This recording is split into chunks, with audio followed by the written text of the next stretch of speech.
பயன்படுத்தி அல்லாஹ்வுடைய ரசூலுக்கு மேல் களங்கம் கற்பிக்க முயற்சி செய்கிறார்கள். முஸ்லிம்களாகிய நாம் மிக ஜாக்கிரதையோடு வீரத்தோடு விவேகமும் கலந்து இப்படிப்பட்ட பிரச்சனைகளை எதிர்கொள்ள வேண்டும். காரணம், ஆவேசம் ஆத்திரம் இஸ்லாமிய சமுதாயத்திற்கு முக்கியம் அல்ல. நிறைய சம்பவங்கள் உண்டு. அல்லாஹ்வுடைய ரசூல் 13 வருட காலம் இந்த உலகத்தில் மக்காவிலே வாழ்ந்தார்கள். 10 வருட காலம் அல்லாஹ்வுடைய ரசூல் மதீனாவிலே வாழ்ந்தார்கள்.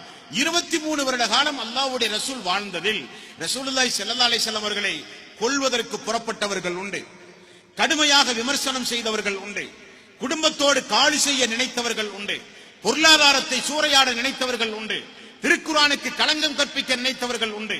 எப்படியாவது முகமது நபி அவர்களையும் அவர்களை சார்ந்தவர்களையும் வேரோடு வேரடி மண்ணோடு வெட்டி சாய்க்க வேண்டும் என்கிற முயற்சியை இன்றைக்கு நேற்றல்ல 1400 ஆண்டுகளுக்கு முன்னாலே மிக கடுமையாக கோத்திரமாக முயற்சி செய்த வரலாறு இஸ்லாமிய வரலாறு. என்ன நிகழ்ந்தது? என்ன மாற்றங்கள் ஏற்பட்டது? அம்ர் பின் ஆஸ் என்கிற ஒரு நபித்தோழர் இரவு முழுக்க விஷம் தடவிய கத்தியோடு பளபளக்கும் பட்டா கத்தியை கையிலே வைத்துக் கொண்டு முகம்மதை கண்டால் கொல்ல வேண்டும் என்று இரவு முழுக்க திரிந்தவர் அம்ர் பின் ஆஸ் ரலியல்லாஹு அன்ஹு. முஸ்லிம் என்கிற நபிமொழி தொகுப்பில் 96வது நபிமொழியாக நீங்கள் பார்க்கலாம். அம்ர் பின் ஆஸ் ரலியல்லாஹு அன்ஹு அவர்கள் மிகப்பெரிய துவாசத்தோடு மிகப்பெரிய ஒரு ஆத்திரத்தோடு வெகுண்டெழுந்தார். முகம்மதை கொல்வதுதான் என்னுடைய லட்சியம். முகம்மதுடைய முகத்தை காட்டிலும் வெறுப்புக்குரிய முகம் எனக்கு வேறொன்றும் அல்ல என்று மக்கத்து பெருவீதியில் பகிரங்கமாக பேசியவர். இஸ்லாம் அது போன்ற ஒரு மார்க்கம் எனக்கு பிடிக்காத மார்க்கம் வேறொன்றுமல்ல என்று பேசியவர். ஆனால் நிலைமை என்னானது? அல்லாஹ்வுடைய ரசூல் மதீனாவிலே இருக்கிறார். மக்காவில் அல்லாஹ்வுடைய ஒரு ஏற்பாட்டை பாருங்களேன். ஏன் நான் இதை சொல்கிறேன் என்றால், இந்த மார்க்கத்தை யாராலும் ஒன்றுமே செய்ய முடியாதுங்க. இந்த மார்க்கத்தை யாராலும் ஒன்றும் செய்ய முடியாது. காரணம், இந்த மார்க்கத்தை வளர்க்கிற பொறுப்பை படைத்தவன் ஏற்றிருக்கிறான். இந்த மார்க்கத்துடைய வேதம் உண்டு, திருக்குர்ஆன். வேதத்தை எரித்து சாம்பலாக்கினால் வேதம் இல்லாமல் போகுமா? ஒரு 10 வயது பாலகனை வைத்து திருக்குர்ஆனை நம்மால் உண்டாக்க முடியும். பள்ளியிலே தொலை வைக்கிற மதகுருவை வைத்து நம்மால் திருக்குர்ஆனை உண்டாக்க முடியும். குர்ஆனை அழிக்க முடியாது. காரணம், குர்ஆனை அல்லாஹ் தஆலா மனித உள்ளங்களில் வைத்து பாதுகாக்கிற ஒரே வேதம் திருக்குர்ஆன் தான்.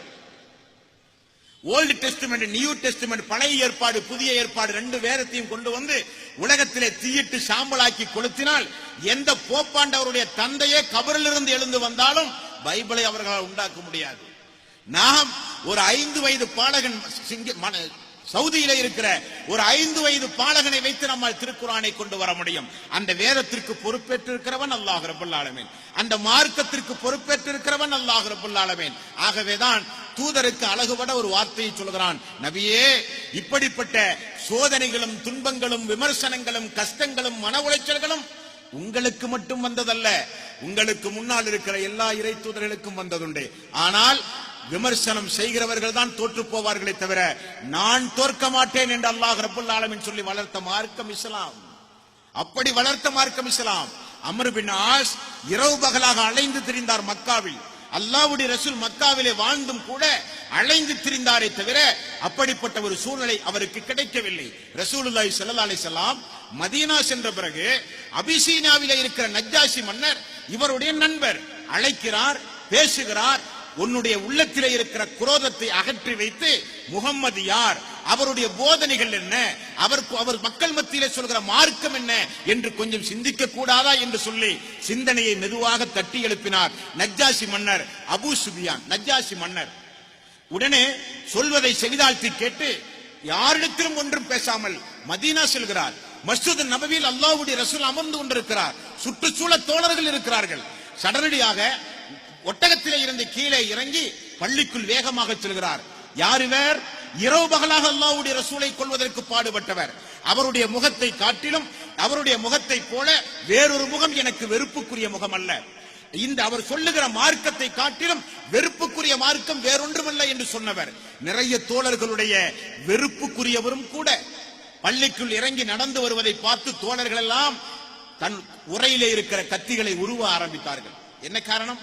வருகிறவன் கல்லஞ்சக்காரன், அல்லாஹ்வுடைய ரசூலுக்கு ஏதாவது தீங்கிழைக்க கூடும், மோசமான எண்ணத்தோடு வந்திருக்கிறான் என்று சொல்லி அருகிலே இருக்கிற தோழர்கள் எல்லாம் ஒன்று கூடினார்கள். அல்லாஹ்வுடைய ரசூலுக்கு அருகிலே போய் அமர்ந்தார்கள். ரசூலுல்லாஹி ஸல்லல்லாஹு அலைஹி வஸல்லம் எல்லோரையும் அமர வைத்துவிட்டு அம்ர் பின் ஆஸே எனக்கு அருகிலே வாருங்கள் என்றார்கள். அம்ர் பின் ஆஸே சொல்கிறார், நான் அல்லாஹ்வுடைய ரசூலுக்கு முன்னால் போய் அமர்ந்தேன், ஆனால் தலையை உயர்த்தி கூட அல்லாஹ்வுடைய ரசூலை நான் பார்க்கவில்லை. காரணம், எனக்குள் ஏற்பட்ட ஒரு வெட்க உணர்வு. இப்படிப்பட்ட ஒரு இறை தூதரை, இப்படிப்பட்ட ஒரு மார்க்கத்தை, இப்படிப்பட்ட ஒரு சமுதாயத்தை அழிப்பதற்கு துடித்த ஒரு கேடுகட்ட பழக்கத்தை என்னுள் வைத்துக் கொண்டு இந்த சமுதாயத்தில் மிருகத்தை காட்டில மோசமாக நடந்தேனே என்று சொல்லி வெட்டி தலை குனிந்து அல்லாஹ்வுடைய ரசூலுக்கு முன்னால் அமர்ந்தார்கள். தலையை கீழே தொங்க விட்டு அல்லாஹ்வுடைய ரசூல் கேட்டார்கள், அம்ர் பின் ஆஸே என்ன காரணம்? அல்லாஹ்வுடைய ரசூலிடத்தில் அம்ர் பின் ஆஸ் தலையை தொங்க விட்டு சொன்னார்கள், யா ரசூலல்லாஹ், நான் இந்த மார்க்கத்தை ஏற்க தயார். ஒரே வரியில் இந்த மார்க்கத்தை நான் ஏற்க தயார். ரசூலுல்லாஹி ஸல்லல்லாஹு அலைஹி வஸல்லம் அம்ர் பின் ஆஸுடைய கையை நீட்டுங்கள்.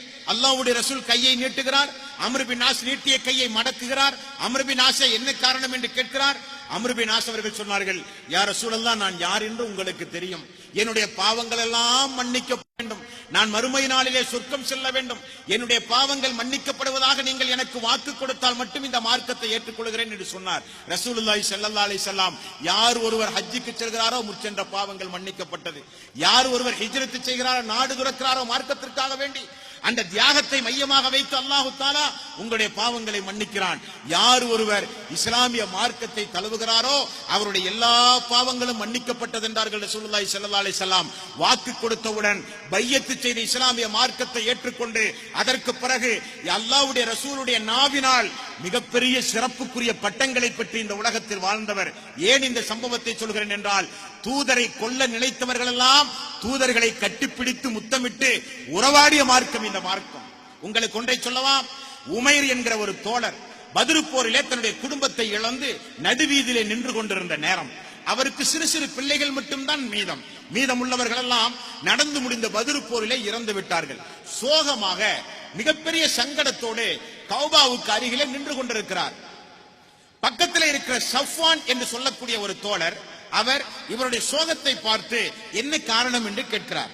அவர் சொல்லுகிறார், நான் இப்பொழுதே மதீனா புறப்பட்டு எப்படியாவது அந்த தூதரை கொன்றுவிட்டுத்தான் நான் திரும்ப தாயகம் மக்காவுக்கு திரும்ப வேண்டும் என்று நான் ஆசைப்படுகிறேன். ஆனால் எனக்கு பச்சிளம் பிள்ளைகள் உண்டு, எனக்கு நிறைய கடன் உண்டு. நான் முகமதை கொல்ல புறப்பட்டால் நிச்சயம் என்னை அவர்கள் கொண்டு விடுவார்கள். ஆகவே நான் என்ன செய்வது என்று யோசித்துக் கொண்டிருக்கிறேன்.